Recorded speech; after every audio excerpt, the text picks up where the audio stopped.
में परसों घूम रहा था। जिस गांव में कार्यक्रम है, वीरों की धरती है, शहीदों की धरती है, यहाँ के लोगों ने अंग्रेजों की गोलियां अपने सीने में खाया है। जब मैं परसों इस गांव में घूम रहा था, माननीय रमाशंकर चौहान जी भी थे, इंटर कॉलेज के प्रधानाचार्य गौतम बुद्ध इंटर कॉलेज के। कई बच्चियां हमको मिली इस गांव में। मैंने पूछा उनसे और आपने भी पूछा कि आप लोग करती क्या हो। एक बच्ची मिली, उन्होंने कहा कि हमने ग्रेजुएशन करके पढ़ाई बंद कर दिया। हम लोगों ने उससे कारण पूछा कि आखिर आपने पढ़ाई क्यों बंद कर दिया, इसका कारण क्या है। तो इस बच्ची ने कहा कि इससे आगे पढ़ने के लिए हमारे पास पैसा नहीं है। आपके गांव की बात कर रहा हूं। फिर एक बच्ची मिली हमसे, मैं उनसे भी पूछा कि आप करती क्या हो। उसने कहा कि हमने बीएससी किया है। हमने पूछा कि आपने बीटीसी क्यों नहीं किया, आपने बीएड क्यों नहीं किया, आपने एमएससी क्यों नहीं किया, आपने अपनी पढ़ाई को आगे जारी क्यों नहीं रखा। उस बच्ची ने भी कहा कि आगे पढ़ने के लिए हमारे पास पैसा नहीं है। आप सोचिए, आप सारे लोग माता पिता बैठे हैं, आप सारे लोगों के बच्चे हैं इस गांव में।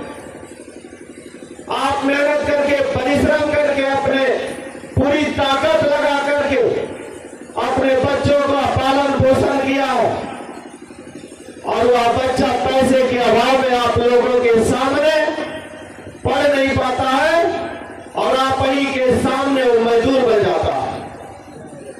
अब इससे बड़ी विडंबना और क्या हो सकती है एक माता और पिता के लिए, कि माता और पिता के सामने उनका बेटा मजदूर बन जाता।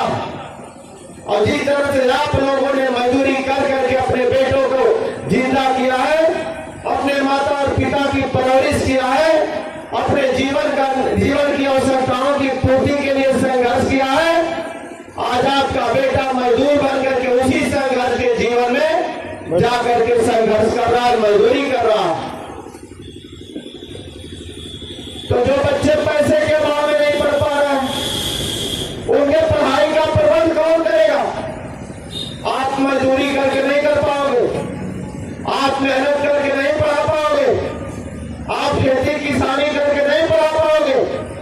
अभी यहां से पूछा जाए कि कुड़वा में लगभग 150 की आबादी है घर की, 150 घर में मैं कह रहा हूं कि यदि 200 घर है तो 250 घर इतना गरीब है, इतना कमजोर है कि उन 250 घर के बच्चे यदि पढ़ना चाहें तो माता पिता के पास पैसा नहीं, वो अपने बेटा बेटी की फीस नहीं भर पा रहे। ये आपके 79 साल का परिश्रम है, ये आपके 79 साल की मेहनत है, ये आपके 79 साल का संघर्ष है कि आप अपने बेटे की फीस नहीं भर पाते हैं।